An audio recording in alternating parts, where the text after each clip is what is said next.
നമ്മൾ ഈ പാഠങ്ങൾ തുടങ്ങുന്നതിന് മുമ്പേ, ഹിന്ദി പാഠം തുടങ്ങുന്നതിന് മുമ്പേ നമ്മളെ ഇതുവരെയുള്ള ഹിന്ദി അക്ഷരങ്ങളൊക്കെ ഒന്ന് വളരെ വ്യക്തമായിട്ട് ഒന്നുകൂടെ ഒന്ന് നമ്മൾ ആദ്യം ശ്രദ്ധിച്ച് എഴുതി പഠിക്കുക. അതിനുശേഷം മാഷ് ഒരു 10 നിമിഷം, ഒരു 10 മിനിറ്റ് അതിനെക്കുറിച്ചുള്ള ഇൻട്രൊഡക്ഷൻ ക്ലാസ് തരാം. അതിനുശേഷം നമ്മൾക്ക് പാഠത്തിലേക്ക് കിടക്കാം. ഇപ്പോൾ അക്ഷരത്തിൻ്റെ സ്ഥിതി എന്താണെന്ന് പറഞ്ഞാൽ, നമ്മൾ 4ാം ക്ലാസ് 5ാം ക്ലാസ്സിൽ നിന്ന് ഹിന്ദി അക്ഷരങ്ങൾ പഠിക്കുന്നു. അങ്ങനെ 6, 7 എത്തുന്നതിന് ശേഷം പിന്നെ അതിലേക്ക് ശ്രദ്ധിക്കുന്നില്ല, 1-2 അക്ഷരം പോയി പോകുന്നു.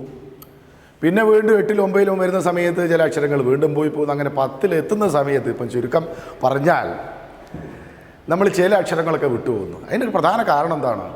പ്രധാന കാരണം എന്ന് പറഞ്ഞാൽ ചില അക്ഷരങ്ങളൊക്കെ നമ്മൾ വളരെ കുറച്ച് സമയം അത് ഉപയോഗിക്കുന്നുള്ളൂ. ഏതൊരു ലാംഗ്വേജിൻ്റെ ബേസ് എന്ന് പറഞ്ഞാൽ, letters are the base of any language. എല്ലാത്തിൻ്റെയും ബേസ് ലെറ്റേഴ്സാണ്. നമുക്കിപ്പോൾ മറ്റൊരു വിദേശ ഭാഷ എന്തുകൊണ്ട് എഴുതാൻ പറ്റുന്നില്ല? കാരണം ഇത്രയേ ഉള്ളൂ, ബുദ്ധിയില്ലാഞ്ഞിട്ടല്ല. നമ്മൾക്കതിൻ്റെ അക്ഷരങ്ങൾ അറിയില്ല, അതിൻ്റെ പ്രയോഗങ്ങൾ അറിയില്ല, എങ്ങനെ എഴുതണമെന്ന് അറിയില്ല. That is the main reason that ആണ് നമുക്ക് എഴുതാൻ പറ്റാത്തുള്ളത്. അതുകൊണ്ട് നമുക്ക് എല്ലാ അക്ഷരങ്ങളും, സ്വരാക്ഷരങ്ങളും വ്യഞ്ജനാക്ഷരങ്ങളും ഒക്കെ ഒന്ന് എഴുതി ആദ്യം പഠിക്കുക. എങ്ങനെ എഴുതണം എന്ന് വെച്ചാൽ, ഭാഷ ഇവിടെ എഴുതുന്നത് ശ്രദ്ധിക്കാം. ആ എന്നുള്ള അക്ഷരം എഴുതുക, അതിൻ്റെ മുകളിൽ അല്ലെങ്കിൽ താഴെയായിട്ട് ആ മലയാളത്തിൽ എഴുതുക. ആ അക്ഷരം ഇതുപോലെ സ്വരാക്ഷരങ്ങൾ മുഴുവനും എല്ലാവരും നിർബന്ധമായിട്ട് എഴുതുക. മലയാളം ചേർത്ത് തന്നെ എഴുതണം.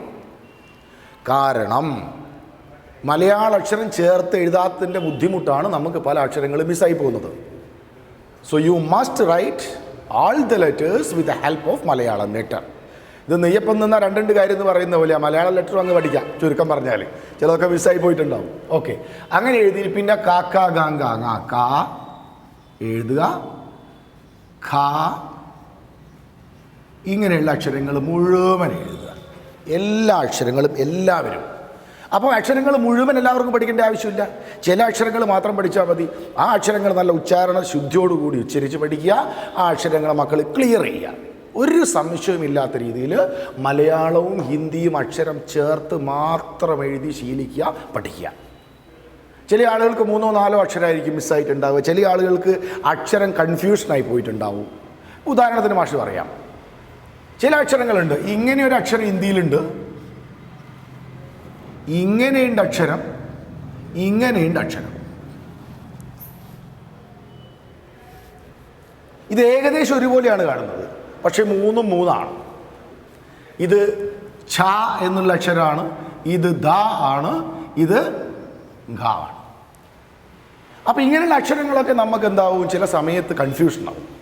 അങ്ങനെ കൺഫ്യൂഷൻ ഇല്ലാത്ത രീതിയിൽ വളരെ ഭംഗിയായിട്ട് ഈ അക്ഷരങ്ങളൊക്കെ എഴുതി പഠിക്കാം.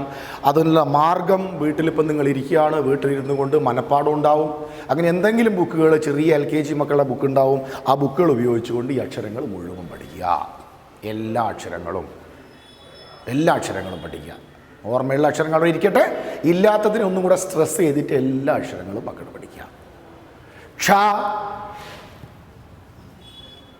ത്ര, ജ്ഞ, സ്ര ഈ അക്ഷരങ്ങളും പഠിക്കുക. ഇതൊക്കെ നമുക്ക് ഉപയോഗിക്കേണ്ട അക്ഷരമാണ്. വൃക്ഷ ക്ഷ ഉപയോഗിക്കണം, ത്രിപാഠി ത്ര ഉപയോഗിക്കണം, ജ്ഞാനേന്ദ്രപതി ജ്ഞ ഉപയോഗിക്കണം, ശ്രീമതി ശ്രീമാൻ സ്ര ഉപയോഗിക്കണം. നമുക്കൊരൊറ്റ ലെറ്ററിനെ ലീവ് ചെയ്യാൻ പറ്റില്ല. So the base of the language is the letter. So you must read all the letters correctly, properly. കൃത്യമായിട്ടും കറക്റ്റായിട്ടും പ്രോപ്പറായിട്ടും മക്കൾ ഈ അക്ഷരങ്ങൾ മുഴുവൻ പഠിക്കുക with the help of Malayalam letter. Malayalam ലെറ്ററിൻ്റെ ഹെൽപ്പോടുകൂടി പഠിക്കുക. ക്ലിയർ? ഇതാണ് നമ്മുടെ ആദ്യത്തെ ഒരു സ്റ്റെപ്പ് എന്ന് പറയുന്നത്. രണ്ടാമതായിട്ട് മക്കൾ ചെയ്യേണ്ടത്, ഒരക്ഷരം എടുക്കുക, ഏതെങ്കിലും ഒരു അക്ഷരം, ക ആവട്ടെ. ഈ അക്ഷരത്തിന് മാത്രകൾ, അതായത് ചിഹ്നങ്ങൾ, അതായത് signs. You must put all the type of signs and the letters. ലെറ്റേഴ്സിൽ സൈൻ ഇട്ട് പഠിക്കുക. ക എന്നുള്ളത് കാ ദീർഘമിടുക. കീ, കീ, കൂ, കൂ, കൃ, കേ, കൈ, കോ, കൗ, കം, ക. ഒരക്ഷരം കൂടെ ക്ര. ഇത് കൃ ആണ്. ഇങ്ങനെ എല്ലാ അക്ഷരത്തിനും മക്കൾ ചിഹ്നോട്ട് പഠിക്കുക. എല്ലാ അക്ഷരങ്ങൾക്കും ചിഹ്നോട്ട് വളരെ ഈസിയാണ്. ഒന്നുമില്ല, ഒരു 10 മിനിറ്റോ 15 മിനിറ്റോ നിങ്ങൾ എടുത്താൽ മതി. ഇത് വലതുവശത്താണ് ചിഹ്നമുള്ളത്, ഇതിൻ്റെയും വലതുവശത്താണ് ചിഹ്നമുള്ളത്, ഇതിൻ്റെയും വലതുവശത്താണ് ചിഹ്നമുള്ളത്. എവിടെയൊക്കെയാണോ മക്കളെ വലതുവശത്ത് ചിഹ്നം വരുന്നത് അതൊക്കെ നീളുന്നതായിരിക്കും. ഇത് കാ ഉച്ചാരണം, ഇത് കീ ഉച്ചാരണം, ഇത് കൂ ഉച്ചാരണം. ഇടത്ത് ഭാഗത്താണെങ്കിൽ ചുരുങ്ങും. ഇതൊക്കെ ചെറിയൊരു ടാക്ടീസ്, ഇതൊക്കെ പഠിക്കുക. ഇതൊക്കെ പഠിച്ചു കഴിഞ്ഞാലുള്ള ഗുണം എന്താണെന്ന് പറഞ്ഞാൽ you become more confident to write the language എഴുതാം, നല്ല കോൺഫിഡൻ്റ് ആയിരിക്കും. എഴുതുന്ന സമയത്ത്, ഹിന്ദി എഴുതുന്ന സമയത്ത് കുട്ടികൾ സാധാരണ ദേഷ്യപ്പെടുകയും വല്ലാത്തൊരു ഹറിബറിയൊക്കെ കാണിക്കുന്നത് എന്തുകൊണ്ടാണ്? കിട്ടുന്നില്ല, അയാൾക്ക് പ്രോപ്പറായിട്ടുള്ള ലെറ്റർ കിട്ടാത്തതുകൊണ്ടാണ് ആകെ അസ്വസ്ഥനാകുന്നത്. പിന്നെ എഴുതുന്നത് എന്തായി പോകും? തെറ്റിപ്പോകും. അതുകൊണ്ട് മക്കൾ തെറ്റില്ലാതെ എഴുതുന്ന ആളുകളായി മാറുക. റൈറ്റ്? അപ്പോൾ എല്ലാ അക്ഷരങ്ങൾക്കും എന്ത് ചെയ്യാം? രണ്ടാമത്തെ സ്റ്റെപ്പായിട്ട് മാഷ് പറയുന്നു, ഇതെല്ലാത്തിനും ചിഹ്നമിട്ട് പഠിക്കുക. കാ കാ കീ കീ കൂ കൂ എന്നുള്ള ചിഹ്നങ്ങൾ ഇട്ടിട്ട് പഠിക്കുക. ഇതിപ്പം 10ാം ക്ലാസ്സിലെത്തി ഞാൻ എന്തിനാണ് ഇതൊക്കെ പഠിക്കുന്നതെന്ന് ചിന്തിക്കേണ്ട ആവശ്യമില്ല. ഇത് നമ്മളെ ബേസാണ്. വിതൗട്ട് ദിസ് ബേസ്, ഈ ബേസ് ഇല്ലാതെയോ നമുക്ക് മുന്നോട്ട് അഡ് ചെയ്യാൻ വേണ്ടി പറ്റൂല. അതുകൊണ്ടാണ് മാഷ് ഇത് വീണ്ടും വീണ്ടും പറയുന്നത്. എല്ലാ ക്ലാസ്സിലും പറയുന്ന കാര്യമാണ് ഞാനിത്. ഓക്കെ? ഇത് കഴിഞ്ഞതിന് ശേഷം ഇനി മക്കളെ നമുക്ക് ചെയ്യേണ്ടത് അക്ഷരങ്ങളെ മുറിച്ച് പഠിക്കണം. ഇപ്പോൾ ഉദാഹരണത്തിന് മാഷ് ഇവിടെ അമ്മ എന്ന് എഴുതുകയാണ്. ആ എഴുതി, മാ പകുതി എഴുതുന്നു, മാ പൂർണ്ണമായി എഴുതുന്നു. അമ്മ ദീർഘം കൂട്ടിയിട്ട് എഴുതുകയാണ്. അമ്മ എന്ന് എഴുതുമ്പോൾ മാ പകുതി ഉണ്ട്, ഇവിടെ മാ പൂർണ്ണവുമുണ്ട്. നോക്കാം എങ്ങനെ അക്ഷരങ്ങൾ മുറിക്കാമെന്ന് മാഷ് പറഞ്ഞുതരാം. അതായത് ഏതൊക്കെ ലെറ്റർ ആണോ മാ, സ, ബ, ല, ഏതൊക്കെ letter, all the letters which ends with a vertical line, ഒരു ലംബമായിട്ടുള്ള ഒരു വരയിൽ അവസാനിക്കുന്ന എല്ലാ ലെറ്റേഴ്സും, അത് സ ആവട്ടെ, മാ ആവട്ടെ, പ ആവട്ടെ, ല ആവട്ടെ, ഏത് ലെറ്ററും, ഇതിനെ നമ്മൾ ഈ വര അങ്ങ് മായ്ച്ചു കഴിഞ്ഞാൽ എന്തായി? അക്ഷരങ്ങളൊക്കെ പകുതിയായി. ഇതാ. അപ്പം all the letters which are ending with a vertical line, please remove the line, then it become the half of the letter. ലെറ്ററിൻ്റെ ഹാഫ് ആയിട്ട് മാറി. ഒരു ബുദ്ധിമുട്ടുമില്ല. ഇനി ഇത് കൂടാതെ ചില അക്ഷരങ്ങൾ കണ്ടല്ലോ. ഇപ്പോൾ ഉദാഹരണത്തിന് ക എന്നുള്ള അക്ഷരം നടുവിലാണ് വര വരുന്നത്. അപ്പോൾ നിങ്ങൾ എന്ത് ചെയ്യുക? ക എന്ന് ആ വര ചേർത്തിട്ട് കുറച്ച് മേലോട്ടേക്ക് മാറ്റിയിടുക. എന്നാൽ ഇത് അക്ഷരത്തിന് എന്തായി? കായിൻ്റെ പകുതിയായി. ഇക്ക, ദുഃഖ, അതൊക്കെ ക പകുതിയാക്കുക. നടുവിലാണ് വര വരുന്നതെങ്കിൽ ആ നടുവിലെ വരയും ചേർത്ത് കുറച്ച് ഭാഗം മേലോട്ട് കയറ്റിയിടുക. അല്ലെങ്കിൽ അത് വ എന്നുള്ള അക്ഷരമായിട്ട് മാറിപ്പോകും. റൈറ്റ്? ക്ലിയർ അല്ലേ? അപ്പോൾ അത് ശ്രദ്ധിക്കുക. പിന്നെ മക്കളെ ചില അക്ഷരങ്ങളുണ്ട് ഇതിൽ ഈ ഗണത്തിൽ ഒന്നും പെടാത്ത, ഠ, ഡ, ഡ, ഈ അക്ഷരങ്ങളൊക്കെ ഉണ്ട്. ഈ അക്ഷരങ്ങളൊക്കെ ചെറുതാക്കാൻ വേണ്ടിയിട്ട് അക്ഷരത്തിനോട് ചേർന്ന് തൊടാതെ ഒരു ഹൽക്ക നിഷാൻ എന്നാണ് ഹിന്ദിയിൽ പറയുക, കലപ്പയുടെ ചിഹ്നം. ഈ ചിഹ്നം ഇട്ട് കഴിഞ്ഞാൽ അക്ഷരങ്ങൾ ചെറുതായി. മിട്ടി, മാ എഴുതുന്നു, വള്ളിയിടുന്നു, മിട്ടി. ഈ രണ്ടാമത്തെ ടായ എന്തായി കഴിഞ്ഞു? ഇവിടെ ചെറുതായി കഴിഞ്ഞു. മിട്ടി. ഇങ്ങനെയാണ് അക്ഷരങ്ങളെ മുറിച്ച് പഠിക്കേണ്ടത്. അപ്പം 3 കാര്യങ്ങളാണ് മാഷ് പറഞ്ഞത്. ഒന്നല്ല, അക്ഷരങ്ങളും കൃത്യമായിട്ട് മലയാളത്തിൽ with help of Malayalam letters അത് പഠിക്കുക. അതിനുശേഷം അക്ഷരങ്ങൾക്ക് മാത്രകൾ സൈൻസ് ഇട്ട് പഠിക്കുക. അതിനുശേഷം അക്ഷരങ്ങളെ മുറിച്ച് പഠിക്കുക. ഇത് 3ഉം ചെയ്ത് കഴിഞ്ഞാൽ you become totally confident to write the language. സുഖമായിട്ട് നിങ്ങൾക്ക് വളരെ കോൺഫിഡൻ്റ് ആയിട്ട് നമുക്ക് എഴുതാൻ വേണ്ടി കഴിയും. യാതൊരു തെറ്റുണ്ടാവുന്നില്ല, കുറ്റം ഉണ്ടാകുന്നില്ല. പക്ഷേ ഇതിൻ്റെ ഒക്കെ ബേസായിട്ട് മലയാളം ലെറ്റേഴ്സ് ചേർത്ത് പഠിക്കണം, നിർബന്ധമാണ്. അല്ലെങ്കിൽ വീണ്ടും വിട്ടുപോകും. ഇപ്പം മുഖം എന്ന് നമ്മൾ എഴുതുന്നു. മലയാളത്തിൽ മുഖം എന്ന് എഴുതുമ്പം ഈ ഘായാണ് ഉപയോഗിക്കുന്നത്. മേഘം എന്ന് എഴുതുമ്പം ഈ ഘായാണ് വരുന്നത്. ഇത് രണ്ടും ഹിന്ദിയിൽ എന്താണെന്ന് നമുക്ക് അറിഞ്ഞിരിക്കണം.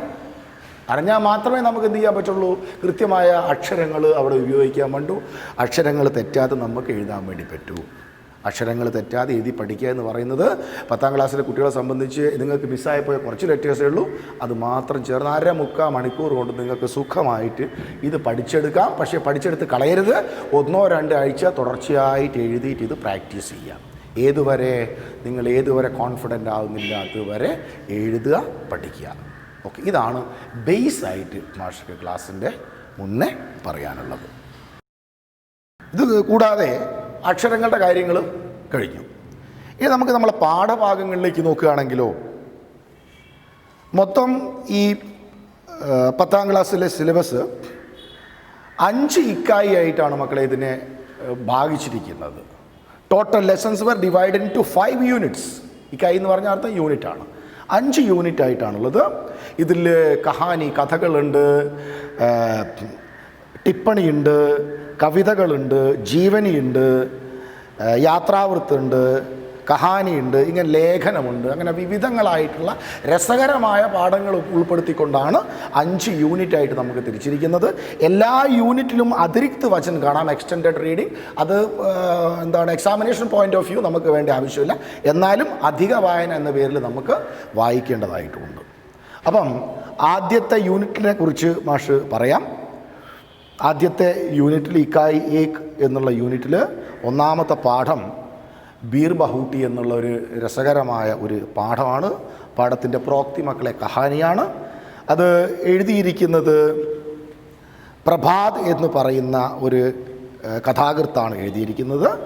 1ാമത്തെ പാഠമാണ് ബീർ ബഹൂട്ടി. അപ്പോൾ അക്ഷരങ്ങളൊക്കെ പഠിച്ച് റെഡിയായി കഴിഞ്ഞതിന് ശേഷം നമുക്ക് ഈ പാഠത്തിലേക്ക് നോക്കാം. 1ാമത്തത് പാഠം ഞാൻ പറഞ്ഞു, ബീർ ബഹൂട്ടി എന്നാണ് പേര്. ഒരു ഇൻട്രസ്റ്റിംഗ് സ്റ്റോറിയാണ്. അത് എഴുതിയിരിക്കുന്നത് പ്രഭാതാണ്. प्रभात ने कुछ माश और सेकंड और इंट्रोडक्शन तराम। युवा कवि प्रभात का जन्म राजस्थान के करौली में 1972 को हुआ। आप कवि होने के साथ साथ कहानीकार भी हैं। खासी भाई, पानी की गाड़ियों में जूझता रहा जाता रहा उनकी प्रमुख रचनाएं हैं। ഇത്രയാണ് ഈ സൈറ്റ് അദ്ദേഹം പറയുന്നത്.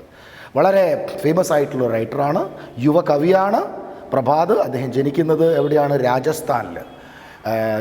എന്താണ് Prabhat? He was born in the year of 1972 in Rajasthan at Karauli village. Karauli വില്ലേജിലാണ് അദ്ദേഹം ജനിക്കുന്നത്. കവി ഹോനെ കെ സാത്ത് സാത്ത് he was a poet as well as a story writer. ഒരു സ്റ്റോറി റൈറ്ററുമാണ്, അതുപോലെ തന്നെ ഒരു നല്ല പോയറ്റുമാണ് ആര്? പ്രഭാത്. അദ്ദേഹത്തിൻ്റെ വളരെ മനോഹരമായിട്ടുള്ളൊരു കഥയാണ് നമുക്ക് പഠിക്കാൻ വേണ്ടി നമ്മൾ പോകുന്നത്. കഥയുടെ പേര് മാഷ് പറഞ്ഞു കഴിഞ്ഞു, ബീർ ബഹൂട്ടി എന്നാണ് പേര്. റൈറ്റ് ഹാൻഡ് സൈഡിൽ നമുക്ക് കാണാം, അതിൽ പ്രോക്തി കൊടുത്തിട്ടുണ്ട് ചെറിയ കള്ളിയിൽ കഹാനി. കഹാനി എന്ന് പറഞ്ഞ അർത്ഥം കഥ. രണ്ട് വാക്കുണ്ട് ഹിന്ദിയിൽ, കഹാനി എന്നും പറയും കഥ എന്നും പറയും കേട്ടോ. കഹാനി എന്നും പറയും കഥ എന്നും പറയും, രണ്ടും ശരിയാണ്. എഴുതിയിരിക്കുന്നത് പ്രഭാതാണ്. മാഷ് അതിൻ്റെ ഫസ്റ്റ് പാരഗ്രാഫ് ഒന്ന് വായിക്കാം. बादल बहुत बरस लिए थे, फिर भी बहुत सारा पानी उसमें बचा हुआ था। वे खेतों जंगलों के ऊपर छाए हुए थे। सारा आकाश मेघों से भरा था। मेघों की छायाओं में गीली हवाएं इधर उधर घूम रही थी। पेड़ों के तने अभी भी गीले थे। मूंगफलियों के हरे खेत में पीले फूल अभी भी गीले थे। खेत में छोटा छोटा बाजरा उगा था। बाजरे के लंबे पतले पत्तों में पानी की बूंदें अभी भी अटकी हुई थी और बारिश की हवा में गीले खेतों और बारिश की हरियाली की गंध धुली हुई थी. ഇതാണ് മക്കളെ first paragraph of our first lesson, Bir Bahuti എന്നുള്ള പാഠത്തിൻ്റേത്. ഓക്കെ, ബീർ ബഹൂട്ടി എന്നാണ് പാഠത്തിൻ്റെ പേര്. എഴുതിയത് പ്രഭാത്. പ്രഭാതാണ് എഴുതിയത്. ഇത് കഹാനിയാണ്. കഹാനിയാണ്. Okay, right. സി, ആദ്യത്തെ പാരഗ്രാഫാണ് മാഷ് എടുക്കുന്നത്. ശ്രദ്ധിക്കാം. ബാദൽ ബഹുത് ബർസ് ലിയേ ഥേ. ബാദൽ എന്ന് പറഞ്ഞ അർത്ഥം മക്കളെ മേഘം. രണ്ട് വാക്കുണ്ട് ഹിന്ദിയിൽ, ബാദൽ എന്നും പറയും മേഘ് എന്നും പറയും. രണ്ടും ക്ലൗഡ്സ്, മേഘങ്ങൾ. ബർസിന് അർത്ഥം ഷവേർഡ്, പെയ്യുക എന്നുള്ള അർത്ഥം. ബാദൽ ബഹുത് ബർസ് ലിയേ ഥേ എന്ന് പറഞ്ഞാൽ നന്നായിട്ടൊരു മേഘം പെയ്തു എന്ന് പറഞ്ഞ അർത്ഥം എന്താ? നല്ലൊരു മഴ കഴിഞ്ഞു. ഹെവി റെയിൻ എന്ന് പറയാം നമുക്ക്. ജസ്റ്റ് ഫിനിഷ്ഡ്, ഇപ്പോൾ ഒരു നല്ല മഴ കഴിഞ്ഞിട്ടേ ഉള്ളൂ. ഫിർ ഭി, എന്നിട്ടും നല്ലൊരു മഴ കഴിഞ്ഞിട്ടും എന്തുണ്ട്? ബഹുത് സാരാ പാനി ഉസ്മേ ബച്ചാ ഹുവാ താ.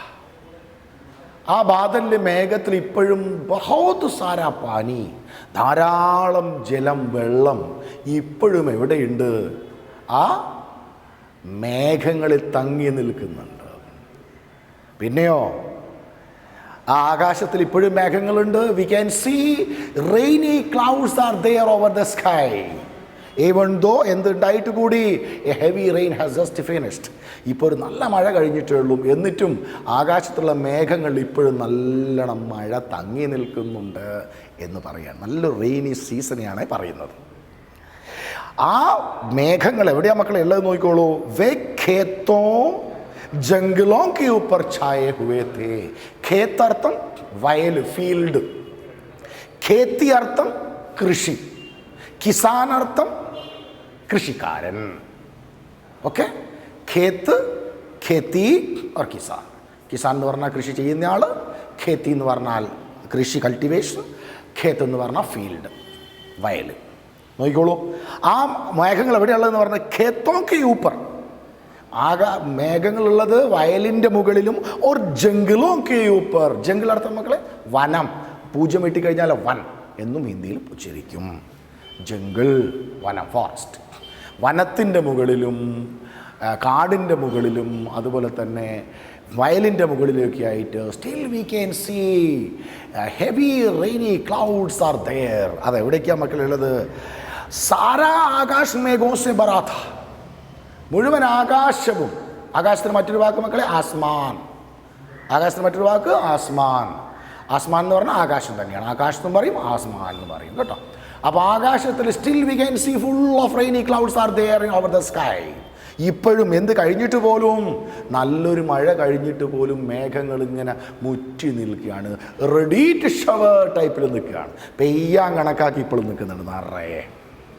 മാത്രവുമല്ല മേഘോ കി ഛായാവോ മേ. ആ മേഘത്തിൻ്റെ നിഴലിൽ, മഴക്കാറെന്ന് പറയില്ല നമ്മൾ സാധാരണ, മഴക്കാറ് ഒരു ഇരുട് പോലെ ഉണ്ടാവും ചെറിയ അല്ലേ.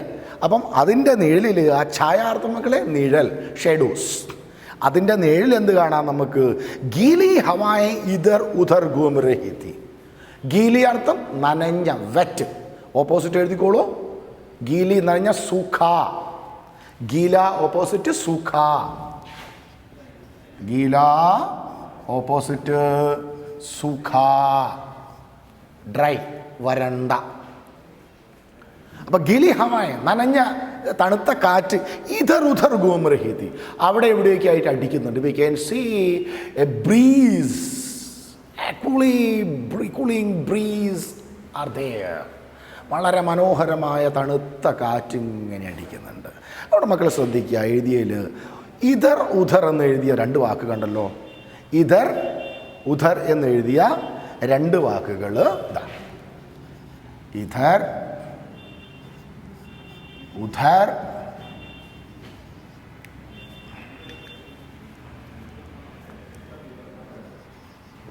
ഇധർ ഉധർ എന്നെഴുതിയ വാക്കിൻ്റെ നടുക്കൊരു ഐഫൺ ഇട്ടത് കാണാം. ഐഫൺ കാണുന്നുണ്ടല്ലോ എല്ലാവരും. ഈ ഐഫൺ എവിടെയാണ് ഇടുന്നത്?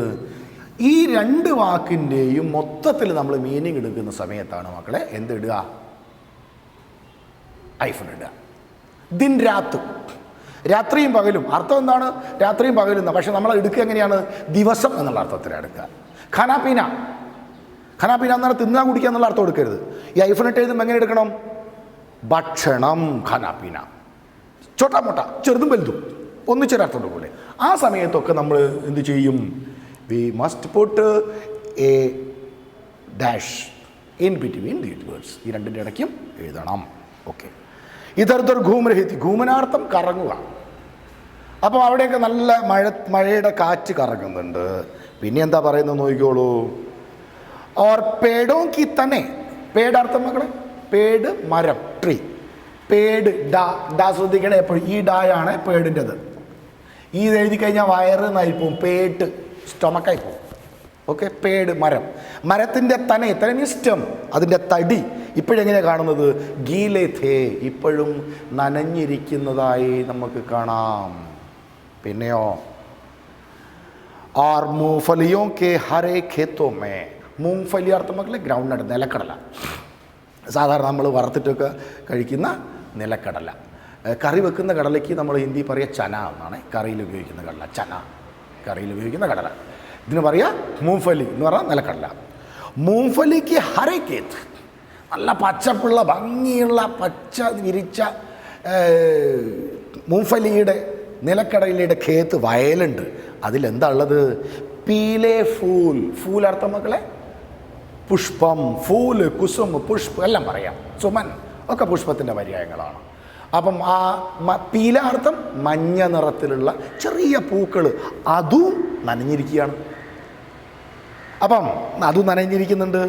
പിന്നെയോ ഖേത്തോമേ ചോട്ടാ ചോട്ടാ ബാജ്ര ഉഗാത്ത, വയലിൽ നമുക്ക് കാണാം ചെറിയ ചെറിയ ബാജ്ര, കോൺഫ്ലവർ, ചോളം മുളച്ച് പൊന്തിയിട്ടുണ്ട്. അതും നമുക്ക് കാണാം. അവിടെ നോക്കിയോളൂ, ഒരു അക്ഷരം വീണ്ടും എഴുതിയിട്ടുണ്ട്, ചോട്ടാ ചോട്ടാ. ഒരു പ്രാവശ്യം ഞാൻ ഇത് പറഞ്ഞു കഴിഞ്ഞു. സെക്കൻഡ് നോക്കിയോളൂ മക്കൾ, ഇതാ ചോട്ടാ ഐഫൺ ചോട്ടാ ഉണ്ടോ? ഇവിടെ ഐഫൺ ഇട്ടുണ്ടോ? അപ്പോൾ ഇടുന്ന എന്താന്ന് പറഞ്ഞാൽ ഒരേ വാക്ക് വീണ്ടും 2 തവണ നമ്മൾ എഴുതുകയാണെങ്കിൽ, എന്തിനങ്ങനെ എഴുതുന്നത്? ഒന്ന് സ്ട്രെസ് ചെയ്യാൻ വേണ്ടിയിട്ടാണ് കേട്ടോ. എഴുതുകയാണെങ്കിൽ നമ്മൾ എന്തിടണം? Put a small hyphen in between the same words whenever you write. അത് ഓർമ്മിച്ച് മനസ്സിൽ വെച്ചോ. എപ്പോൾ എഴുതിയാലും ശരി. ബഡേ ബഡേ, ചോട്ട ചോട്ട, തൊട തൊട, എല്ലാം ഒരേ വാക്കുകളാണ്. ആ വാക്കുകളുടെ ഇടയിലും നമ്മൾ ഒരു ഐഫണ് നിർബന്ധമായിട്ട് ഇട്ടിരിക്കണം. ഇതാണ് ഐഫൺ ഇടുന്നതിൻ്റെ 2 നിയമങ്ങൾ. ഇത് രണ്ടും മക്കൾ മനസ്സിലാക്കി വെക്കുക, പഠിച്ചു വെക്കുക. എഴുതുന്ന സമയത്ത് ഈ പറഞ്ഞ കാര്യങ്ങളൊക്കെ പ്രയോഗത്തിൽ കൊണ്ടുവരികയും ചെയ്യാം. ഓക്കെ, നോക്കിക്കോളൂ. അബീബി ഖേത്തോമേ ചോട്ടാ ചോട്ടാ ബരാജാവുകാത്ത. പിന്നെ പറയുന്നു, നോക്കിക്കോളൂ. ബാജ്രയ്ക്ക് ലെമ്പെ പത്തലെ പാത്തോമേ, ആ ബാജ്രയുടെ ചോളത്തിൻ്റെ നീളമുള്ള മെലിഞ്ഞ, പത്തല എന്ന് പറഞ്ഞാൽ മെലിഞ്ഞ തിന്നായിട്ടുള്ള നീളമുള്ള ആ ഇലകളിലോ പാനിക്ക് ബൂന്തയടിക്ക് വീത്തി, ഇപ്പോഴും മഴയുടെ തുള്ളി വെള്ളം ഇങ്ങനെ കുടുങ്ങിക്കിടക്കുന്നുണ്ട് എന്നാണ് നമ്മുടെ കഥാകൃത്ത് എഴുതി പറഞ്ഞിരിക്കുന്നത്. അപ്പം ഇതുവരെ പറഞ്ഞതെന്ന് പറഞ്ഞാൽ ആ ഒരു അറ്റ്മോസ്ഫിയർ, ആ ഒരു അന്തരീക്ഷം എങ്ങനെയുള്ളതാണ്? The writer gives us a beautiful illustration about the നേച്ചറിനെ കുറിച്ച് നല്ലൊരു ചിത്രം തന്നെ നമുക്ക് അദ്ദേഹം തന്നു കഴിഞ്ഞു. എല്ലാ സ്ഥലത്തും നമുക്ക് ഫീൽ ചെയ്യുന്നു. മഴ പെയ്ത് കഴിഞ്ഞതിൻ്റെ ഒരു ഇതുണ്ട്. മരത്തിൻ്റെ തടി നനഞ്ഞിരിക്കുന്നു, കാണുന്ന പുഷ്പങ്ങൾ നനഞ്ഞിരിക്കുന്നു, ഇലകളിൽ ഇപ്പോഴും വെള്ളം ഉറ്റി വീഴാറുണ്ട്. And we can see rainy clouds are there over the sky also. ഇപ്പോഴും ആ ആകാശത്തിൻ്റെ മുകളിൽ നല്ല റെയിനി ക്ലൗഡ്സ് കാണുന്നുണ്ട്. അപ്പം മനോഹരമായ ഒരു ചിത്രം, ബ്യൂട്ടിഫുൾ ഇൻട്രൊഡക്ഷൻ, മനോഹരമായ ഒരു ഇൻട്രൊഡക്ഷൻ നമുക്ക് തന്നു. പിന്നെ പറയുന്നു, മക്കളെ നോക്കിക്കോളൂ. ബാരിഷ് കി ഹവാമേ, ആ മഴയുടെ നേരത്തെ പറഞ്ഞ തണുത്ത കാറ്റിൽ എന്തുണ്ട്? ഖേത്തോ ഓർ ബാരിഷ് കി ഹരിയാലി കി ഗന്ധ തുലി ഹുയി തീ. ആ ഖേത്തിൻ്റെയും വയലിൻ്റെയും മഴയുടെയും ആ സുന്ദരമായ ഗന്ധ് മീൻസ് മണം, സ്മെല്ല്, അതും നിറഞ്ഞു നിൽക്കുന്നുണ്ട്. അപ്പം മനോഹരമായ ഒരു കാഴ്ചയാണ് ഈ കഥാകൃത്ത് നമുക്ക് പറഞ്ഞു തന്നിരിക്കുന്നത്. നല്ല ഒരു മഴ കഴിഞ്ഞു എന്ന് പറഞ്ഞു.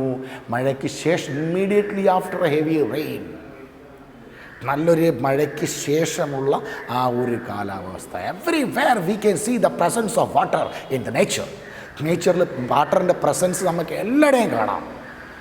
അത് ഫ്ലവേഴ്സ്, പുഷ്പങ്ങളായാലും ശരി, മരത്തിൻ്റെ തടിയായാലും ശരി, ചോളത്തിൻ്റെ ഇലകളായാലും ശരി, അതുപോലെ തന്നെ നനഞ്ഞ കാറ്റായാലും ശരി, മണ്ണിൻ്റെ നനഞ്ഞ ഗന്ധമായാലും ശരി, എല്ലാം തന്നെ നമുക്ക് ഫീൽ ചെയ്യിക്കുന്നത് നല്ല ഒരു മഴ കഴിഞ്ഞതിൻ്റെ ഒരു അനുഭവം തന്നെ നമുക്ക് ഈ ഫസ്റ്റ് പാരഗ്രാഫിലൂടെ നമുക്ക് പറഞ്ഞു തരുന്നു.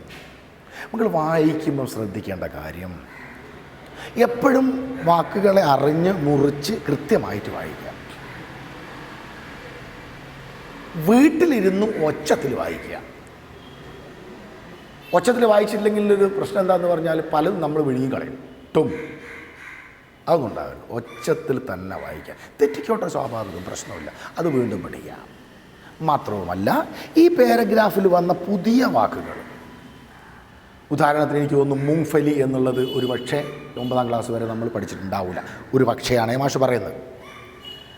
അതുപോലെ തന്നെ ബാജ്ര അറിയണ്ടാവില്ല, പാത്ത് അറിയില്ല, മേഘിൻ്റെ അർത്ഥം, ഇതൊക്കെ നമ്മൾ എന്ത് ചെയ്യുക? ഒരു കഷ്ണം കടലാസിൽ എഴുതി നോക്കുക.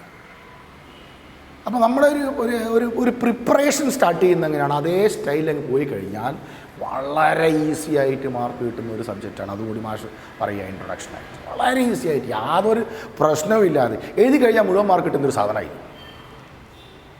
അതുകൊണ്ട് അങ്ങനെ എന്തെങ്കിലും ശങ്കകളൊക്കെ ഉണ്ടെങ്കിൽ മാഷ് നേരത്തെ പറഞ്ഞ അക്ഷരങ്ങളൊക്കെ ഒന്ന് ക്ലിയർ ചെയ്ത് ഒന്ന് എന്താ പറയേണ്ടത്, ഒന്ന് വൃത്തിയാക്കി വെക്കുക ആദ്യം ഗ്രൗണ്ടിനെ. വളരെ ഭംഗിയായിട്ട്. എന്നിട്ട് മാത്രം പഠിക്കാൻ വേണ്ടി ശ്രമിക്കുക. മറ്റുള്ള സബ്ജക്ട്സിനൊക്കെ കമ്പയർ ചെയ്യുന്ന സമയത്ത് കുറച്ചുകൂടി ഈസി ആയിട്ട് നമുക്ക് ഇത് പഠിച്ചെടുക്കാൻ വേണ്ടി കഴിയും. നല്ലൊരു ചാൻസാണ്, നഷ്ടപ്പെടുത്താൻ പാടില്ല. ഓക്കെ, ഇതാണ് മക്കളെ ഫസ്റ്റ് പാരഗ്രാഫിൽ പറഞ്ഞിരിക്കുന്നത്. Situation after a heavy rain, ഒരു ഹെവി റെയിന് ശേഷമുള്ള സിറ്റുവേഷൻ നമുക്ക് വളരെ മനോഹരമായിട്ട് തന്നെ അദ്ദേഹം ഇവിടെ നമുക്ക് പറഞ്ഞു തന്നു. We can see the presence of water everywhere in the nature. എല്ലാ സ്ഥലത്തും കാണാം, പല സ്ഥലത്തും കാണാം. അതിൻ്റെ നല്ലൊരു സ്മെല്ലുണ്ട്. ഇതുവരെ കഥാപാത്രങ്ങളെ നമ്മളെ പാഠത്തിലേക്ക് കൊണ്ടുവന്നിട്ടില്ല. ഇപ്പോൾ നമുക്കൊരു ഓൾ ഔട്ട് സിറ്റുവേഷൻ പറഞ്ഞു എന്ന് മാത്രമേ ഉള്ളൂ. ഇനി മക്കളെ നമുക്ക് രണ്ടാമത്തെ പാരഗ്രാഫിലേക്ക് നോക്കാം. മാഷ് വായിക്കുകയാണ്. ഉൻഹെ ബീർ ബഹൂട്ടിയോ സെ മിൽന ഹോത്താ താ. ഉൻഹെ എന്ന് പറഞ്ഞ അർത്ഥം എന്താ? അവർക്ക്, ആർക്കോ പകരമായിട്ട് ഉപയോഗിക്കുന്ന വാക്കാണ്, പ്രോനൗണാണ്. ഉൻഹെ ആർക്കാണെന്ന് നമുക്കറിയില്ല. എന്തായാലും ഗതാഗത്ത് പറയുന്ന ഒരു സ്റ്റൈലിൽ തന്നെ പോവാം. ഉൻഹെ ബീർ ബഹൂട്ടിയോ സെ മിൽന ഹോത്താ താ. ഇപ്പോഴാണ് പാഠത്തിൻ്റെ പേര് കഥയിലേക്ക് ഇപ്പം ചാടി വീഴുന്നത്. അവർക്ക് ബീർ ബഹൂട്ടിയോ സെ മിൽന അർത്ഥം മക്കളെ രണ്ടർത്ഥങ്ങളുണ്ട്. ഒന്ന് ലഭിക്കുക എന്നുള്ള അർത്ഥമുണ്ട്, ഒന്ന് കാണുക, കണ്ടുമുട്ടുക എന്നുള്ള അർത്ഥമുണ്ട്. മേ കൽ അപ്നെ ദോസ്ത് സേ മില എന്ന് പറഞ്ഞ അർത്ഥം എന്താ? ഞാൻ ഇന്നലെ എൻ്റെ സുഹൃത്തിനെ കണ്ടുമുട്ടി എന്നാണ്. മുജെ ഏക് പെൻ കൽ ദോസ്ത് സേ മില എന്ന് പറഞ്ഞ അർത്ഥം എന്താ? എനിക്ക് ഇന്നലെ ഒരു പെന്ന് സുഹൃത്തിൽ നിന്നും കിട്ടി. അപ്പം ലഭിക്കുക എന്നുള്ള അർത്ഥമുണ്ട്. നമ്മളിവിടെ കണ്ടുമുട്ടുക, അതിൻ്റെ ഒരു ഒന്ന് ശ്രദ്ധിച്ചാൽ മാത്രം മതി മക്കൾ. അവർക്ക് ബീർ ബഹൂട്ടിയെ കാണണം. എന്താണ് ഈ ബീർ ബഹൂട്ടി? നമ്മൾ മലയാളത്തിൽ ഒരു കൊച്ചു പ്രാണിയാണ്, പൊന്നാമ എന്നൊക്കെ പറയും. ഒരു കൊച്ചു പ്രാണി, റെഡ് കളറാണ്, വളരെ സോഫ്റ്റ് ആയിട്ടുള്ള ചെറിയ കൊമ്പൊക്കെയുള്ള ഇലകളുടെ അടിയിലാണ് ഈ സാധനം കാണുക. മഴക്കാലത്തൊക്കെയാണ് മൂപ്പർ അധികം ഉണ്ടാവുക. അപ്പം ആ ഒരു ബീർ ബഹൂട്ടി, ആ പ്രാണിയെ അവർക്ക് കാണണം. അതുകൊണ്ട് ആർക്കാണെന്ന് പറഞ്ഞിട്ടില്ല കേട്ടോ, പറയും, വഴിയെ വരുന്നുണ്ട്. सो അതുകൊണ്ട് വേ സ്കൂൾ के लिए घर से कुछ समय पहले निकल जाते थे. അപ്പോൾ അവർക്ക് വഴിയിൽ വെച്ചിട്ട് ബീർ ബഹൂട്ടിയെ കാണണം. അതുകൊണ്ട് അവർ സ്കൂളിൽ പോകുന്നതിന് എന്ത് ചെയ്യും? घर से कुछ समय पहले, വീട്ടിൽ നിന്ന് കുറച്ച് നേരത്തെ ഇറങ്ങും. എന്തിനു വേണ്ടിയിട്ടാണ്? In order to meet Bir Bahuti on the way to school. സ്കൂളിലേക്ക് പോകുന്ന വഴിക്ക് ബീർ ബഹൂട്ടിയെ കാണാൻ വേണ്ടിയിട്ട് അവർ കുറച്ച് നേരത്തെ, അങ്ങനെയാണല്ലോ നമുക്ക് എന്തെങ്കിലും ഒരു ഏർപ്പാടൊക്കെ ഉണ്ടെങ്കിൽ സ്കൂളിലേക്ക് പോകാൻ വേണ്ടി കുറച്ച് നേരത്തെ ഇറങ്ങും. അങ്ങനെ ബീർ ബഹൂട്ടിയെ കാണാൻ വേണ്ടി ഇവർ നേരത്തെ ഇറങ്ങാറുണ്ട്. എവിടെയുള്ളത് മക്കളെ നോക്കിക്കോളൂ.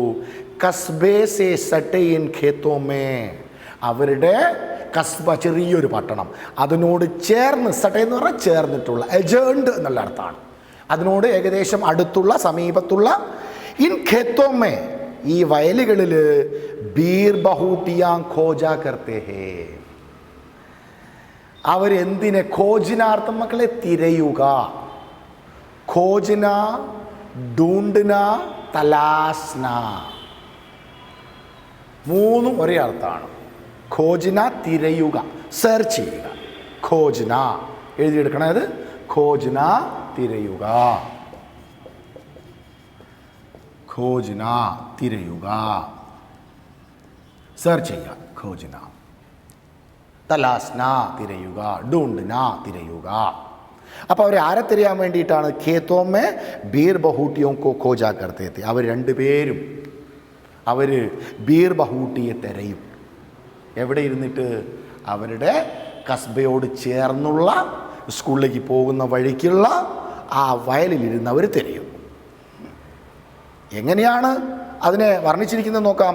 സുർക്ക് മുലായം ഗദ്ബദി ബീർ ബഹൂട്ടിയാം. ചുവന്ന കളറുള്ള ബീർ ബഹൂട്ടി, മുലായം സോഫ്റ്റ് ആയിട്ടുള്ള ബീർ ബഹൂട്ടി, ഒരു ഗദ്ബദി എന്ന് പറഞ്ഞാൽ പഞ്ഞി പോലെയുള്ള ഞാൻ പറയുമ്പോൾ ഗദ്ബദി എന്ന് പറയും. ഗദ്ദ എന്ന് പറഞ്ഞാൽ കിടക്കാന്നൊക്കെ അർത്ഥം. അപ്പം സോഫ്റ്റ് ആയിട്ടുള്ള മിനുമിനുത്ത ചുവന്ന കളറുള്ള ബീർ ബഹൂട്ടിയെ തിരയാൻ വേണ്ടി നമ്മൾ ഈ രണ്ട് കഥാപാത്രങ്ങളും എന്ത് ചെയ്യും? അവർ കുറച്ച് നേരത്തെ വീട്ടിൽ നിന്നിറങ്ങും. They went out a little bit earlier from their home. എന്തിനു വേണ്ടിയിട്ടാ? Because they want to meet their beer ബഹൂട്ടി on the way. വഴിയിൽ വെച്ചിട്ട് ബീർ ബഹൂട്ടിയെ കാണണം. അപ്പോൾ തീർച്ചയായിട്ടും അവർ കുറച്ച് നേരത്തെ ഇറങ്ങും. ആ വയലിൽ അവരെന്ത് ചെയ്യും? They are always in search of Bir Bahuti. എല്ലായ്പ്പോഴും തിരഞ്ഞുകൊണ്ടേയിരിക്കും പോകുന്ന വഴിക്ക്. ആ ബീർ ബഹൂട്ടിയെ നോക്കിക്കോളൂ മക്കളെ. धरती पर चलती फिरती खून की प्यारी प्यारी बूंदे जैसे. ആ ബീർ ബഹൂട്ടി എങ്ങനെയുള്ളതെന്ന് അറിയുമോ? ധർത്തി പർ ചലത്തെ. ധർത്തി അർത്ഥം ധർത്തി, ധര, ജമീൻ ഒക്കെ ഭൂമിയുടെ പര്യായങ്ങളാണ്. ധർത്തി, ജമീൻ, ധര, ധരിത്രി ഒക്കെ. അപ്പം ഈ ഭൂമിയിലൂടെ നടന്നു നീങ്ങുന്ന ചലത്തി ഫിർത്തി, നടന്നു നീങ്ങുന്ന ഖൂൻ കി പ്യാരി പ്യാരി ബൂന്ദേ. രക്തത്തിൻ്റെ ഖൂനർത്ഥം രക്തം, രക്തെന്നും പറയും ഹിന്ദിയിൽ കേട്ടോ. ഖൂനെന്നും പറയും, രക്തെന്നും പറയും. അപ്പോൾ പ്യാരി പ്യാരി ബൂന്ദേ, ബൂന്തർത്ഥം മക്കളെ തുള്ളികൾ. അപ്പം രക്തത്തിൻ്റെ തുള്ളികൾ സഞ്ചരിക്കുന്നതാണോ എന്ന് നമ്മളെ മഞ്ചാടി കുരുവിനൊക്കെ പോലൊക്കെ തോന്നും. ചിലപ്പോഴങ്ങനെ തോന്നിപ്പോകുന്നുണ്ട്. ആരെ കാണുന്ന സമയത്ത്? ഈ ബീർ ബഹൂട്ടിയെ കാണുന്ന സമയത്ത്. മാത്രവുമല്ല, ആ കുട്ടികളുടെ അവസ്ഥ നോക്കിക്കോളൂ. ഉനക്കെ ബസ്തേ ഉനക്കി പീഡ് पर लगे होते थे. അവരുടെ സ്കൂൾ ബാഗ്, അവരുടെ പീഠ് അർത്ഥം മക്കളെ പുറം, ഓൺ ദ ബാക്ക്. അവർ ബാക്കിൽ ബാഗ് തൂക്കിയിട്ടിട്ടുണ്ട്. ഓർ കന്തേ പർ ടംഗേ ഹോത്തേ ഹേ, ഷോൾഡറിലൂടെ അതിൻ്റെ കൈ തൂക്കിയിട്ടിട്ടുണ്ട്. അപ്പോൾ സ്കൂൾ യൂണിഫോമിലാണ് കുട്ടികളെന്ന് മനസ്സിലായി. അവർ ബാഗ് എടുത്തിട്ടാണ് പോകുന്നത് നമുക്ക് മനസ്സിലായി. കുറച്ച് നേരം മുമ്പേ അവർ വീട്ടിൽ നിന്ന് ഇറങ്ങുന്നു എന്ന് മനസ്സിലായി. വഴിയിൽ അവർക്ക് ആരെ കണ്ടുമുട്ടണം? ബീർ ബഹൂട്ടിയെ കണ്ടുമുട്ടണം എന്നും നമുക്ക് മനസ്സിലായി. മാത്രവുമല്ല, പിന്നെ പറയുന്നു ഏക് ദൂസരെ സെ ബഹുത് നസ്ദീക് രഹകർ. അവർ രണ്ടുപേരും ദേ are in search of Bir Bahuti on the വേ. നമ്മൾ പറഞ്ഞു കഴിഞ്ഞു. അവരെങ്ങനെ ഇരിക്കുന്നു നോക്കിക്കോളൂ. നസ്ദീക് രഹകർ. നസ്ദീക് അർത്ഥം മക്കളെ നിയർ, അടുത്ത്. നസ്ദീക്ക്, നികട്ട്, സമീപ്, പാസ്, കരീബ് ഇതൊക്കെ അതിൻ്റെ പര്യായ പദങ്ങളാണ്. നസ്ദീക്ക്, സമീപ്, നികട്ട്, പാസ്, കരീബ് ഇതൊക്കെ അതിൻ്റെ പര്യായ പദങ്ങളാണ്. ഓപ്പോസിറ്റ് ദൂർ, ദൂരത്ത്. ഓക്കെ. അപ്പം അവരടുത്തടുത്തായിരിക്കും. നസ്ദീക്ക് രേഖ, രണ്ടുപേരും അടുത്തടുത്തിരുന്നിട്ടാണ് തിരയുക. പിന്നെ പറയുന്നു നോക്കിക്കോളൂ, ബൽക്കി കഹനാ ചായി. അങ്ങനെ പറഞ്ഞാൽ ശരിയാവില്ല. അടുത്തെന്ന് പറഞ്ഞാൽ പോലും ശരിയാവില്ല. പറിച്ചോ എങ്ങനെ പറയണം? കഹന ചാഹിയെ പറയണം. ബിൽക്കുൽ സട്കർ, തീർത്തും ഒട്ടി നിന്നുകൊണ്ട്, ചേർന്ന് നിന്നുകൊണ്ട് ബീർ ബഹൂട്ടിയാ ഖോജ്തേ തേ. അവരെന്തിനെ തിരയും? ബീർ ബഹൂട്ടിയെ തിരയും എന്നാണ് ഈ കഥയിൽ പറയുന്നത്. കുട്ടികൾ ഒന്നിച്ചടുത്തിരുന്ന് നല്ല പറയുന്നത്. അങ്ങനെ പറഞ്ഞാലും ശരിയാവില്ല. മറിച്ച് എങ്ങനെ? ബൽക്കി അർത്ഥം മക്കളെ മറിച്ച് എങ്ങനെ പറയണം? ദേ ആർ വെരി ക്ലോസ്, വളരെ ക്ലോസ് ആയിട്ടിരുന്നു കൊണ്ട്. സട്കർ എന്ന് പറഞ്ഞാൽ ചേർന്ന് നിന്നിട്ട് കഴിഞ്ഞാൽ ഒരു ബോഡി ടച്ച് ടൈപ്പ് തന്നെ നമുക്ക് പറയാം. അങ്ങനെ ചേർന്നിരുന്നു കൊണ്ടാണ് അവരെന്ത് ചെയ്യുന്നത്? ബീർ ബഹൂട്ടിയെ തിരയുന്നത്. മാത്രവുമല്ല, ഉനെ ദേഖ്നെ കെ ലിയേ വേ ബാരിഷ് കി ഗന്ധ് ഭരി ബുറി ജമീൻ പർ ബൈഠ് ജായാ കർത്തെ. അവർ ആ മഴയുടെ മണമുള്ള നനഞ്ഞ മണ്ണിലിരുന്ന് ബീർ ബഹൂട്ടി അവർ തിരയുമായിരുന്നു. ബൈറ്റ് ചായ കർത്തേത്തി, ഇരിക്കുമായിരുന്നു ഇവർ രണ്ടുപേരും. രണ്ടുപേരാരാണ്? പേരൊന്നും ഇതുവരെ കഥയിൽ പറഞ്ഞിട്ടില്ല. അവർന്ന് മാത്രമേ പറയുന്നുള്ളൂ. ഇനി നമുക്ക് നോക്കാം അവർ ആരാണെന്ന്. അപ്പം ഈ second paragraph, the author gives us a glimpse about our characters. ചെറിയൊരു സൂചന, ഒരു ഗ്ലിംസ് തന്നു. ഇതാ ഇങ്ങനെയുള്ള ആളുകളാണ്. The characters are, we came to know that the characters are school going children and they are in search of Bir Bahuti on the way to school എന്നുള്ള കാര്യങ്ങളൊക്കെ നമുക്ക് മനസ്സിലായി. അവർ കുറച്ച് നേരത്തെ വീട്ടിൽ നിന്ന് ഇറങ്ങുന്നു എന്ന് മനസ്സിലായി. മനോഹരമായിട്ടുള്ള ബീർ ബഹൂട്ടിയെ കാണുന്നത് എങ്ങനെയാണ്? പ്യാരി പ്യാരി ഖൂൻ കി ബൂंदे जैसी जो धरती पर चल रहा हो. तो दूसरे पैराग्राफ में इन्होंने बहुत खूबसूरत तरीके से, बहुत सुंदर तरीके से समझाया गया. स्कूल जाने वाले दो बच्चे हैं हमारे कहानी का पात्र, और दोनों बच्चे हमेशा स्कूल के लिए कुछ समय पहले घर से निकल जाते थे, क्योंकि रास्ते में उन्हें अपने पसंद का बीर बहूटियाँ ढूंढना होता था और गीली खेत में बैठकर ढूंढा करते थे. दोनों बच्चे समीप में बैठकर, कहना चाहिए बल्कि एकदम सटकर हमेशा बीर बहूटी को ढूंढते थे, क्योंकि ये बीर बहूटी को ये दोनों बहुत ज़्यादा प्यार करते थे. ഭയങ്കരമായിട്ട് വളരെ ഇഷ്ടമുള്ള കുട്ടികളാണ്. അപ്പോൾ the first paragraph gives us the beauty of the nature and the second paragraph gives us the glimpses about the characters. ഇത് രണ്ടിനെ കുറിച്ച് മക്കളെ നമുക്ക് സൂചന തന്നു. लेकिन अभी तक हमें नाम नहीं बताया कैरेक्टर कौन सा है, का पात्र कौन कौन है, नाम नहीं बताया. सिर्फ हमें ये बताया कि स्कूल जाने वाले दो बच्चे हैं जो हमेशा बैग पीठ पर डालते हैं और कंधे पर टंगे होते हैं और बीर बहूटियों को खोजा करते थे. ഇത്രയും കാര്യങ്ങളാണ് നമുക്ക് ഇതിൽ ഈ 2 പാരഗ്രാഫിലായിട്ട് നമുക്ക് കഥാകൃത്ത് വളരെ തന്മയത്വത്തോടെ എന്നൊക്കെ പറയാം നമുക്ക് പറഞ്ഞു തന്നിരിക്കുന്നത്. ഇനി നമുക്ക് കുറച്ചുകൂടെ നോക്കാം. ആ ഡയലോഗ്സ് മാഷ് വായിക്കുന്നൊന്ന് തിരിച്ചിട്ടാണ്, ശ്രദ്ധിക്കുക. ഷാഹിലിനെ കഹ, എഴുതിയത് ഇങ്ങനെയാണ്, ബേല देखो इस बीर बाहुटी का रंग तुम्हारा रिबन जैसा लाल है, साहिल ने कहा. നമുക്ക് നേരെ തിരിച്ചു വായിക്കാം. സാഹിലിനെ കഹ, സാഹിൽ പറഞ്ഞു. എന്താ പറഞ്ഞു നോക്കിക്കോളൂ. ബേല देखो इस बीर बाहुटी का रंग तुम्हारा रिबन जैसा लाल है. പറഞ്ഞു നോക്കൂ ബേല, ഈ ബീർ ബഹൂട്ടി ക രംഗ് അർത്ഥം മക്കളെ കളർ നോക്കൂ. തുമാരെ റിബൺ ജൈസ ലാൽ ഹെ, നിന്റെ മുടി കെട്ടിയ റിബൺ പോലെ നല്ല ചുവന്ന കളറാണല്ലോ ബേല. ദേഖോ നോക്കൂ ബേല. ആരാ പറയുന്നത്? Sahil. Now we came to know about the name of these 2 characters. രണ്ടുപേരെയും നമുക്ക് മനസ്സിലായി. ഒരാളുടെ പേര് സാഹിലാണ്, രണ്ടാമത്തെ ആൾ ബേല. റിബൺ കൊണ്ട് മുടി കെട്ടി എന്ന് പറഞ്ഞാൽ പെൺകുട്ടിയാണെന്ന് മനസ്സിലായി. ഒന്ന് ആൺകുട്ടിയാണ്, രണ്ടാമത്തത് പെൺകുട്ടിയാണ്. നമുക്ക് പാഠത്തിൻ്റെ ചിത്രത്തിലും വ്യക്തമായിട്ട് 2 കൊച്ചുമക്കളെയും കാണാം. അവർ സാഹിൽ പറയുന്നു, ബേല देखो इस बीर बाहुटी का रंग देखो तुम, जैसे तुम्हारा रिबन लाल रिबन से बांधा हुआ है, और रिबन बांधा हुआ है उसी कलर का बीर बाहुटी है. देखो നോക്കൂ, നിന്റെ മുടി കെട്ടിയിരിക്കുന്നത് तुम्हारा बाल बांधा है रिबन से, लाल कलर का रिबन से बांधा है. देखो इसका भी कलर लाल है. നിന്റെ മുടി കെട്ടിയ റിബൺ പോലെ തന്നെയാണല്ലോ ചുവപ്പും. ലേക്കിൻ ബേല ने कोई जवाब नहीं दिया. ആ ഡയലോഗ്സിൻ്റെ കണ്ടിന്യൂഷൻ നോക്കിയാൽ നമുക്കറിയാം ഇതിനൊരു ഉത്തരവും ആര് കൊടുത്തില്ല? ബേല ഒന്നും കൊടുത്തില്ല. അപ്പം വീണ്ടും സാഹിൽ ചോദിക്കുകയാണ്, തുമ്നെ കുച്ച് സുനാ ബേല, തുമ്നെ കുച്ച് സുനാ ബേല, നീ എന്തെങ്കിലും കേട്ടോ? സുനനാർത്ഥം മക്കളെ കേൾക്കുക. ചോദിച്ചു, നീ എന്തെങ്കിലും കേട്ടോ? അപ്പോൾ ഹാ സുനാ, ഞാൻ കേട്ടു. എന്താ? പഹലി ഘണ്ടി ലഗ് ഗൈ ഹേ, ഒന്നാമത്തെ ബെല്ലടിച്ചു. നമ്മൾ പറയില്ല സ്കൂളിൽ ഫസ്റ്റ് ബെല്ലടിച്ചു, സ്കൂളിൽ തുടങ്ങാൻ പോവാണ്, ഫസ്റ്റ് ബെല്ലടിക്കുന്നത് ഞാൻ കേട്ടു എന്ന് ബേല സാഹിലിനോട് ഉത്തരം പറയുന്നു. ചെറിയൊരു കോൺവെർസേഷനാണ് രണ്ടുപേരും തമ്മിലുള്ള മക്കളെ. അപ്പോൾ സാഹിൽ പറയാ, ലേക്കിൻ മുझे पेन में स्याही भरवानी दुकान से. അയ്യോ ബേല, എനിക്കിപ്പോൾ എന്ത് ചെയ്യണം? മുझे तो पेन में स्याही भी भर, स्याही അർത്ഥം മക്കളെ ഇങ്ക്, മഷി. എനിക്ക് ബേല ഇപ്പം മഷി നിറയ്ക്കണമല്ലോ. ദുക്കാൻ സെ, ദുക്കാൻ അർത്ഥം മക്കളെ ഷോപ്പ്, ദുക്കാൻദാർ ഷോപ്പ് കീപ്പർ, കടക്കാരൻ, പീഡിയക്കാരൻ. അപ്പം പറഞ്ഞു ഫസ്റ്റ് ബെല്ല് അടിച്ചു കഴിഞ്ഞു, പക്ഷേ എനിക്കിപ്പോഴ് മഷിയെല്ലാം തീർന്നു പോയല്ലോ, മഷി നിറയ്ക്കണമല്ലോ ബേല എന്ന് പറഞ്ഞുകൊണ്ടുള്ള ചെറിയൊരു കോൺവെർസേഷനാണ് ഇവിടെ നമുക്ക് തന്നിരിക്കുന്നത്. അപ്പം ക്യാരക്ടേഴ്സിനെ കുറിച്ച് മനസ്സിലായി. 2 school going children, 1 is Bela and second is Sahil, 1 is boy and another is girl. ഒരു പെൺകുട്ടിയാണ്, ഒരു ആൺകുട്ടിയാണ്. അവർ വളരെ ഇഷ്ടപ്പെടുന്ന ഒരു बहुत पसंद करते हैं बीर बहुटियाँ खोजना. हमेशा बच्चा खेत में बैठते हैं, गीली खेत में बैठकर दोनों बच्चे बीर बहुटियों को ढूंढा करते हैं. और दोनों के बीच में एक छोटा सा वार्तालाप भी यहाँ पर दिया हुआ है. और साहिल उनसे पूछता है, देखो बेला, बीर बाहुटी का रंग देखो, तुम्हारा बाल जिस रिबन से बांधा है लाल कलर से, उस कलर का बीर बाहुटी है देखो. लेकिन बेला ने कोई जवाब नहीं देता है. फिर वो दोबारा पूछता है कि बेला तुमने कुछ सुना? हाँ कहते हैं मैं सुना, पहली घंटी लग गई है. तो साहिल ने कहा मेरे पास मेरा पेन है, लेकिन उसमें स्याही नहीं है, मुझे तो दुकान में भी जाना है, स्याही भी भरना है എന്ന് പറഞ്ഞിട്ടുള്ള ചെറിയൊരു കോൺവെർസേഷനാണ് മക്കളെ ഇപ്പോൾ നമുക്കിവിടെ തന്നിരിക്കുന്നത്. അപ്പം 3 പാരഗ്രാഫിലും 3 ഭാഗങ്ങളായിട്ട് തന്നെ നമുക്ക് മനസ്സിൽ സൂക്ഷിക്കാം. ഇതിനിടയ്ക്ക് ചോദ്യങ്ങളൊന്നും തൽക്കാലം വരുന്നില്ല.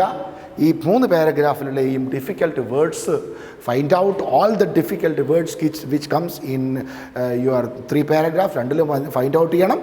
എന്നിട്ട് അതിൻ്റെ അർത്ഥം പഠിക്കണം, എഴുതണം. തെറ്റാതെ എഴുതണം. മാഷ് പറയുന്നതിൻ്റെ അർത്ഥം ഇതാണ്. അക്ഷരത്തെറ്റ് ഒരു കാരണവശാലും ഉണ്ടാവരുത്. അപ്പം തെറ്റാതെ ഇതൊക്കെ എഴുതി നോക്കുക. മാത്രവുമല്ല എല്ലാ പാഠത്തിനും ലാംഗ്വേജിൻ്റെ പ്രത്യേകതയാണ് മക്കളെ. എല്ലാ പാഠത്തിനെ കുറിച്ച് a few key words are there. കുറച്ച് കീ വേർഡ്സ് ഉണ്ടാവും. അപ്പോൾ ആ കീ വേർഡ്സ് ഇല്ലാതെ നമുക്ക് എന്ത് ചെയ്യാൻ കഴിയില്ല? We can write a single answer. ഒരു സിംഗിൾ ആൻസർ പോലും എഴുതാൻ പറ്റില്ല. അങ്ങനെയുള്ള കീ വേർഡ്സ് ഉണ്ട് ഇതിൽ കുറച്ച്. ബേല, സാഹിൽ, ഇത് 2 കീ വേർഡ്സാണ്. ക്യാരക്ടേഴ്സിൻ്റെ പേരാ എഴുതിയേ പറ്റുള്ളൂ. बीर बाहुटी പാടത്തിൻ്റെ പേരാണ്, എഴുതിയേ പറ്റുള്ളൂ. ഖേത്ത് ബാർ ബാർ ആത്താ ഹെ, ഉസ്കോ ആപ്നെ ലിഖ്നാ ഹെ. അങ്ങനെയുള്ള കുറച്ച് സെലക്റ്റഡ് വേർഡ്സ്, മൂംഗ്ഫലി, ഖേത്ത്, ബാരിഷ്, മേഘ്, ബൈറ്റ്ന, മുലായം, ചൽത്തി ഫിർത്തി, കൂൻ കി പ്യാരി ബൂന്തേ, ഇങ്ങനെയുള്ള കുറച്ച് കീവേഡ്സ് ഉണ്ട് മക്കളെ. ആ കീവേഡ്സ് നോക്കി വെക്കുക. ആ കീവേഡ്സ് എഴുതിയിട്ട് പ്രാക്ടീസ് ചെയ്യുക. ഇതൊക്കെ ഇത് വായിക്കുന്ന കൂട്ടത്തിൽ തന്നെ ചെയ്യാൻ പറ്റുന്ന ഒരു എക്സ്ട്രാ എഫേർട്ടിൻ്റെ ഒന്നും ഒരാവശ്യമില്ല.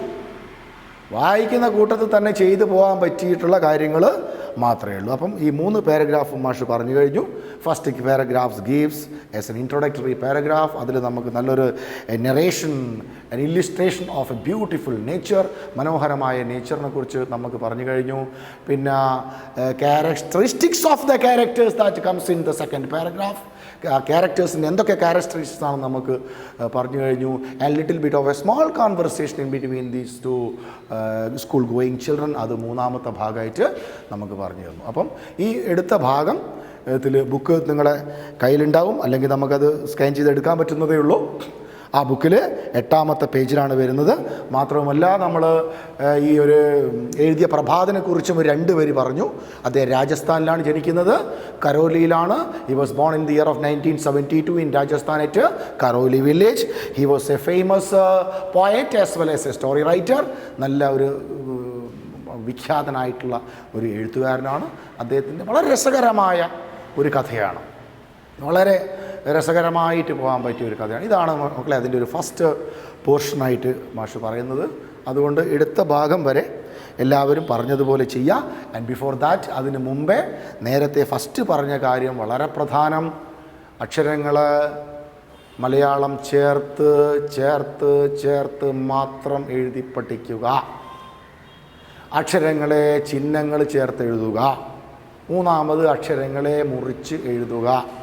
അക്ഷരങ്ങളെ ഉച്ചത്തിൽ ഉച്ചരിക്കുക. ഇപ്പോൾ ഉച്ചാരണമൊക്കെ നിങ്ങൾ ശ്രദ്ധിച്ചാൽ മതി. കാ ഖ ഗ ഗ ഗ എന്നൊക്കെ ഉച്ചരിച്ചാലേ കുട്ടികൾ തെറ്റാണ്. ക അധികം ക ക ഖ, ചെറിയൊരു സ്ട്രെസ്, ഒരു ത്രോട്ട് സ്ട്രെസ് കൊടുത്താൽ ക ഖ, അത്രയേ ഉള്ളൂ. അതിന് തൊണ്ട പൊളിക്കേണ്ട ആവശ്യമൊന്നുമില്ല. ഖ ഒന്നും പറയണ്ട. ക അധികം ക ക ഖ ഗ ഗ ങ, അങ്ങനെ തന്നെ ഉച്ചരിച്ച് പഠിക്കുക, എഴുതി പഠിക്കുക, ചിഹ്നങ്ങളിട്ട് പഠിക്കുക.